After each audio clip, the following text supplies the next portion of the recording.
যে কোনো অধিবেশনে কংগ্রেসের একটাই কাজ, সংসদে অধিবেশনকে পণ্ড করে দেওয়া। গতকালের পর বুধবারও এই বাবা সাহেব আম্বেদকরকে নিয়ে তুমুল কাণ্ড সংসদের উভয় কক্ষে, এবং শুধুমাত্র তাই নয়, সংসদের বাইরেও রীতিমতো বিক্ষোভ দেখায় কংগ্রেস সাংসদরা। দেখুন, एक फैशन हो गया है, आम्बेडकर आम्बेडकर आम्बेडकर आम्बेडकर आम्बेडकर आम्बेडकर। इतना नाम अगर भगवान का लेते तो 7 जन्मों तक स्वर्ग मिल जाता, तो अच्छी बात है। মঙ্গলবার রাজ্যসভায় সংবিধান দিবস নিয়ে বলতে গিয়ে এভাবেই কংগ্রেসকে খোঁচা মেরেছিলেন অমিত শাহ। আর যায় কোথায়, গায়ে লেগে গেল কংগ্রেসের। রাজ্যসভার বিরোধী দলনেতা মল্লিকার্জুন খারগে মঙ্গলবার শাহের উল্টো দিকেই বসেছিলেন। ভীমরাও আম্বেদকরকে সম্মান জানাতে গোটা রাত লেগে গেল কংগ্রেসের। বুধবার অধিবেশন শুরু হতেই হাতে আম্বেদকরের পোস্টার নিয়ে সংসদ চত্বরে বিক্ষোভ কংগ্রেস সাংসদদের। এদিকে রাজ্যসভায় অমিত শাহের পদত্যাগ চেয়ে গলাবাজি শুরু করেন বিরোধী দলনেতা। बाबा साहब अम्बेडकर का नाम लेना ये गुनाह है और उनकी बनाई हुई संविधान को विरोध करना उनकी मंशा थी। जो बाबा साहब का अपमान शाह ने किया है वो गलत है, इसीलिए वो आई डिमांड हिज रेसिग्नेशन। অধিবেশন কক্ষেই খারগেকে জবাব দিতে দেরি করেননি স্বাস্থ্যমন্ত্রী জেপি নাড্ডা। विपक्ष के नेता श्री मल्लिकार्जुन खड़गे जी इस वक्तव्य को बोलकर सदन के माध्यम से देश को गुमराह कर रहे हैं और मिसलीड कर रहे हैं। বুধবার বিকেলে সাংবাদিক বৈঠক করে কংগ্রেসকে তুলোধোলা করেন কেন্দ্রীয় স্বরাষ্ট্রমন্ত্রী অমিত শাহ। শিরোনামে থাকতে কংগ্রেসের সস্তার রাজনীতি বলে তোপ শাহের। कांग्रेस पार्टी ने जिस तरह से तथ्यों को तोड़ मरोड़ कर रखने का प्रयास किया है, ये अत्यंत निंदनीय है। ये सिद्ध हो गया कि बाबा साहेब आम्बेडकर का कांग्रेस ने किस तरह से पुरजोश विरोध किया। একের পর এক ইস্যুতে ধোপে টিকছে না ইন্ডি জোটের কোনো যুক্তি। তার উপর সোনিয়া গান্ধীর সঙ্গে মার্কিন ধনকুবের জর্জ সোরোসের সংগঠনের যোগও সামনে এনেছে বিজেপি।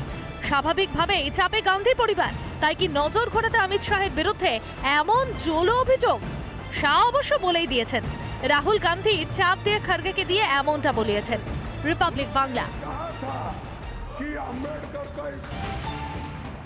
ফের একবার ভারতের শক্তির কাছে মাথা নোয়াতে হলো ইউনূসকে।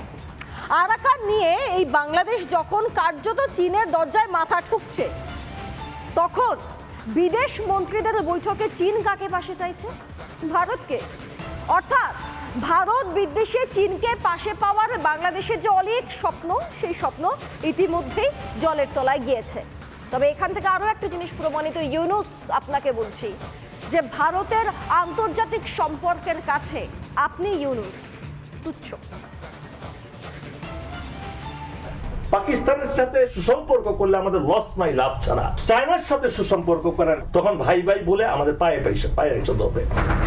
ভারতকে টুকরো টুকরো করার অলীক কল্পনা বাংলাদেশের ভারত বিদ্বেষীদের।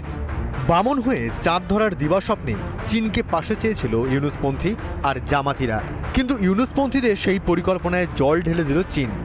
মায়ানমার নিয়ে থাইল্যান্ডের বৈঠকে সেই নয়াদিল্লিকেই সঙ্গে নিল বেজিং। মায়ানমার সমস্যা থেকে বাঁচতে যখন চীনের দরজায় মাথা কুটছেন ইউনূস, তখন ভারতকেই অগ্রাধিকার চীনের। থাইল্যান্ডে বিদেশমন্ত্রীদের বিশেষ বৈঠক, শরিক চীন, থাইল্যান্ড, মায়ানমার। বৈঠকে লাওস, কম্বোডিয়া, ভিয়েতনামও। চীনের হাতে পায়ে ধরছে বাংলাদেশ। মায়ানমার নিয়ে আলোচনার কাতর আবেদন বাংলাদেশের, চীনকে মধ্যস্থতার আবেদন বাংলাদেশের। থাইল্যান্ড রওনা ইউনূসের বিদেশ নীতি উপদেষ্টার। চীনের মন পেতে তড়িঘড়ি থাইল্যান্ড যাত্রা। বাংলাদেশকে পাত্তাই দিচ্ছে না চীন। মায়ানমার ইস্যুতে ভারতকে পাশে চায় চীন। ভারত ছাড়া আলোচনা নয়, বুঝিয়ে দিল চীন। যদিও বৈঠকে ভারত অংশ নেবে কিনা তা এখনো অনিশ্চিত, তবে ভারতের আন্তর্জাতিক গ্রহণযোগ্যতার কাছে ইউনূস যে তুচ্ছ তা আরও একবার প্রমাণ হয়ে গেল। এখন ইউনূস যদি ভেবে থাকে যে চীন থেকে বা পাকিস্তান থেকে বা অন্য কোথাও থেকে কিছু অস্ত্রশস্ত্র আসবে আর ভারতের সঙ্গে তারা রণক্ষেত্রে যাবে, যুদ্ধংদেহী মনোভাব নিয়ে মূর্খের স্বর্গে বাস করছে। এর আগে বাংলাদেশের মতামত সম্পূর্ণ অগ্রাহ্য করে জুন্টা সরকার ও আরাকান আর্মির সঙ্গে বৈঠক করেছে চীন। বাংলাদেশ নিয়ে একটি শব্দও উচ্চারণ করা হয়নি সেখানে। যদিও মূর্খ ইউনুসপন্থীরা নিজের নাক কেটে হলেও ভারত বিরোধী জিগির তুলতে ব্যস্ত। রিপাবলিক বাংলা। যে কোনো মুহূর্তে মায়ানমারের আন এবং গা শহর চলে যাবে আরাকান আর্মির হাতে। এই খবরটা রিপাবলিক বাংলা গতকালই দেখিয়েছে। 24 ঘন্টার মধ্যেই তার সত্য প্রমাণিত হলো। আন শহর ইতিমধ্যেই দখল করে নিয়েছে দুর্ধর্ষ আরাকানরা। ওদিকে কাচিনের বান্দার শহরও আপাতত জুন্টা সরকারের প্রায় হাতছাড়া হতে চলেছে। আরাকান আর্মির দখলে যত মায়ানমার আসছে ততই চাপ বাড়ছে বাংলাদেশের প্রধান উপদেষ্টা মোহাম্মদ ইউনূসের।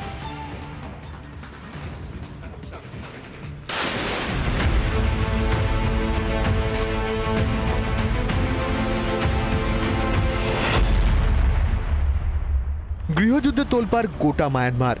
এক এক করে গুরুত্বপূর্ণ এলাকা হাতছাড়া হচ্ছে জুন্টা সরকারের। কোথাও আরাকান আর্মি তো কোথাও কাচিন ইন্ডিপেন্ডেন্স আর্মি। দিকে দিকে বিদ্রোহের দাপাদাপি। মঙ্গলবার তাওঙ্গুক দখলে যায় আরাকানের। 24 ঘন্টার মধ্যেই আন শহরও দখল নিল আরাকান আর্মি। রাখাইন প্রদেশের 13টি শহর এখন আরাকান আর্মির নিয়ন্ত্রণে। যে কোনো মুহূর্তে পতন ঘটবে গা শহরেরও। কৌশলগত দিক দিয়ে আরও দুর্বল জুন্টা সরকারের নিয়ন্ত্রণ। কম যায় না আরাকান আর্মির জোটসঙ্গী কাচিন ইন্ডিপেন্ডেন্স আর্মিও। কাচিন প্রদেশে দাপাদাপি কাচিন ইন্ডিপেন্ডেন্স আর্মির। গুরুত্বপূর্ণ বান্দার শহরও জুন্টা সরকারের হাতছাড়া হতে পারে। 12ই ডিসেম্বর থেকে চলছে তুমুল লড়াই। কাচিন আক্রমণে জেরবার জুন্টার সেনাবাহিনী। মায়ানমারে জুন্টা সেনা যত পিছু হটছে ততই চিন্তা বাড়ছে মোহাম্মদ ইউনূসের। প্রাণে বাঁচতে জুন্টা বাহিনীর সঙ্গে হাত মিলিয়ে লড়াই করছে রোহিঙ্গা সালভেশন আর্মিও। তাতেও থামানো যাচ্ছে না আরাকান আর্মিকে। দ্রুত বদলে যাচ্ছে মায়ানমারের সীমান্তর পরিস্থিতি। আলাদা আরাকান রাষ্ট্র ঘোষণা হয়ে গেলে বিরাট চাপে পড়ে যাবে মোহাম্মদ ইউনূস। হু হু করে রোহিঙ্গা শরণার্থী তো বাংলাদেশে ঢুকবেই, পাশাপাশি অসুরক্ষিত হয়ে পড়বে সীমান্তও। রিপাবলিক বাংলা। এবার যে খবরটা আপনাদেরকে জানাবো তা নিয়ে যথেষ্ট চিন্তার কারণ হওয়া উচিত এই রাজ্যের এই শহরের বাসিন্দা হিসেবে। খাস কলকাতায় বসে ভুয়ো পরিচয়পত্রের কারবার চলছে দিনের পর দিন। এর আগেই কলকাতা পুলিশের সিটের হাতে 5 জন ধরা পড়েছে বটে, তবে এবার রিপাবলিক বাংলা ওই ভুয়ো আধার কার্ড, ভুয়ো পাসপোর্ট তৈরির ডেরায় চলে গিয়েছে। কিভাবে ভুয়ো পাসপোর্ট, ভুয়ো আধার কার্ড তৈরি হতো, কতজন বাংলাদেশে অনুপ্রবেশকারী এই ভুয়ো পরিচয়পত্র পেয়েছে, কারা মদত দিচ্ছে দিনের পর দিন, কারা দিনের পর দিন এই সমস্ত জাল কারবারিদের ইন্ধন জুগিয়ে যাচ্ছে, দেখুন। নকল পাসপোর্ট তৈরির অভিযোগে আগে গ্রেপ্তার হয়েছিল পোস্ট অফিসের অস্থায়ী কর্মী দীপঙ্কর দাস ও তার সহযোগী সমরেশ বিশ্বাস। কলকাতায় বসেই রমরমিয়ে চলত জাল পাসপোর্ট তৈরির ব্যবসা। সঙ্গে তৈরি হতো ভুয়ো ভোটার, আধার ও শিক্ষাগত যোগ্যতার সার্টিফিকেট। বাংলা জুড়ে ভুয়ো পাসপোর্ট তৈরি করে বাংলাদেশিদের টাকার বিনিময়ে বিক্রির কাজ চালাতো মোট 5 জন। রাজ্য পুলিশ কিভাবে ভেরিফিকেশন সার্টিফিকেট দিচ্ছে তার দিকে নজর দিন।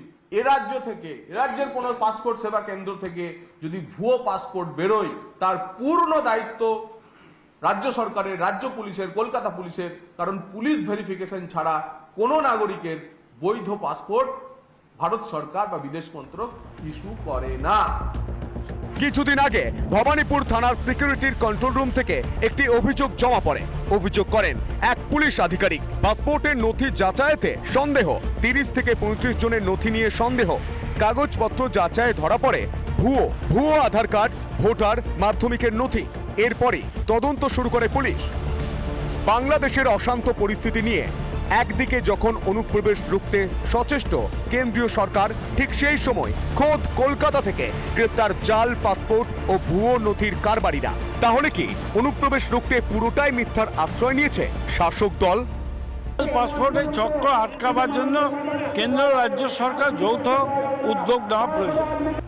ইতিমধ্যে সীমান্ত এলাকা থেকে প্রায়শই ধরা পড়ছে অনুপ্রবেশকারীরা। ভুয়ো পাসপোর্ট নিয়ে কলকাতা থেকে ধরা পড়েছে সেলিম মাতব্বরের মতো ব্যক্তি। দেশ বিরোধী ক্রিয়াকর্ম পশ্চিমবাংলায় হয়। বোম বন্দুকের কারখানা, দেশের বিরুদ্ধে চক্রান্তের এখানে হচ্ছে দৌড়, বাকি ভারতবর্ষে কোথাও করার হিম্মত নাই। মানে যেটা চিন্তার বিষয়, ওপার বাংলায় যে চলছে এপার বাংলাও সেই দিকে এগোচ্ছে। আমাদের মতো হিন্দুরা যারা এই ভারতবর্ষকে থাকার জন্য শ্যামাপ্রসাদ যে আধা বাংলাকে দিয়েছিলেন সেটা আজকে বিপন্ন হয়ে যাচ্ছে। নাকি কলকাতার মেয়রের দাওয়াতে ইসলামের হাত ধরে এ বাংলায় বাসা বাঁধছে ভিন দেশের নাগরিক? সৈকত পালের রিপোর্ট, রিপাবলিক বাংলা। নানা ধরনের কন্টেন্ট দেখার জন্য লাইক করুন, শেয়ার করুন আমাদের ফেসবুক পেজ, সাবস্ক্রাইব করুন আমাদের ইউটিউব চ্যানেল।